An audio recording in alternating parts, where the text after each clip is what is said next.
Salut à tous, on se retrouve aujourd'hui pour une nouvelle vidéo de présentation. Et aujourd'hui je vais m'intéresser au boîtier Mid-Tower Bitfenix Shadow, qui est un boîtier plutôt destiné aux gamers à la recherche d'un design sobre et épuré. Alors ce boîtier pour information est disponible aux alentours des 70 € sur le net actuellement. On va commencer dans un premier temps par le design général du boîtier qui, comme vous pouvez le voir, est très sobre, très plat et globalement très rectangulaire. On va commencer par les panneaux latéraux. Alors comme vous pouvez le voir, les panneaux latéraux sont entièrement fermés, aucune grille d'aération, aucune fenêtre, même si une version fenêtrée est à prévoir, comme on l'avait vu avec le Bitfenix Shinobi. Petite information, le panneau latéral gauche peut se fermer à l'aide d'un cadenas, ce qui peut être pratique si jamais vous allez en LAN. À l'avant, on retrouve une grande surface en plastique soft touch, comme on a l'habitude de le retrouver chez Bitfenix, avec le logo Bitfenix, et deux petites grilles d'aération pour l'entrée d'air en façade. Mais surtout, tout en bas, vous allez retrouver une petite bande qui va accueillir 6 LED. Et c'est vraiment cette bande de LED qui donne une petite touche personnelle à ce boîtier, puisqu'on a la possibilité d'activer ces LED en bleu ou en rouge, ou de les éteindre complètement. Donc c'est très pratique si... ce boîtier peut s'adresser aux personnes qui préfèrent un thème rouge et aux personnes qui préfèrent un thème bleu. Et c'est vraiment très sobre et ça rend très très bien. Alors cette partie avant fait aussi office de porte. En l'ouvrant, vous remarquez une grande surface en mèche qui va vous permettre, qui va disposer de 3 emplacements 5,25 pouces pour vos graveurs DVD. Et si on descend un tout petit peu, on va remarquer que la partie inférieure en mèche peut se déclipser, et ça c'est une très bonne chose, puisque comme cette partie en mèche contient un filtre, vous allez pouvoir retirer cette partie-là et la nettoyer en la passant sous l'eau, donc ça c'est une excellente chose. Vous remarquez aussi derrière cette grille en mèche un des ventilateurs de 120 mm qui est fourni, mais je m'intéresserai à la ventilation du boîtier juste après. Sur le dessus, à nouveau un design entièrement fermé, pas de possibilité d'ajouter de ventilation, et on a aussi les connectiques avant qui sont très classiques avec les LED de fonctionnement, une prise casque, une prise micro, 2 USB 3, 2 USB 2, un bouton pour changer la couleur des LED, un bouton pour éteindre les LED, un bouton d'allumage et un bouton reset.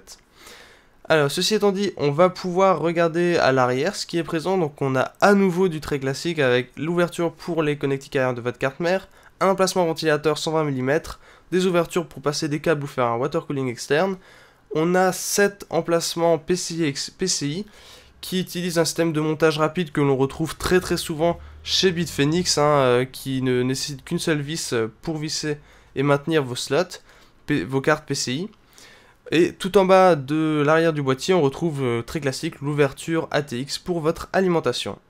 Ceci étant dit, on va pouvoir regarder ce qui est présent un petit peu à l'intérieur du boîtier. Et on va commencer avec les accessoires. On a aussi un petit manuel qui est fourni, que je vous invite à suivre. Les vis pour assembler votre ordinateur. Vous avez tout ce dont vous aurez besoin.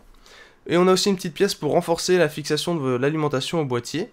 Les connectiques avant, c'est du très classique aussi avec de l'USB, les connectiques pour l'allumage du PC, l'HD audio et un connecteur USB 3.0. Alors ce qui est bien, c'est que tous ces câbles sont entièrement noirs et on a l'alimentation SATA pour finir qui va permettre d'alimenter les LED et ce n'est pas du Molex enfin. Ensuite, à l'intérieur du boîtier, on retrouve une grande cage qui va permettre d'accueillir les graveurs DVD et les disques durs. Alors comme d'habitude c'est un système toolless de chez Bitfenix. Malheureusement il n'y a toujours pas de patin anti-vibration.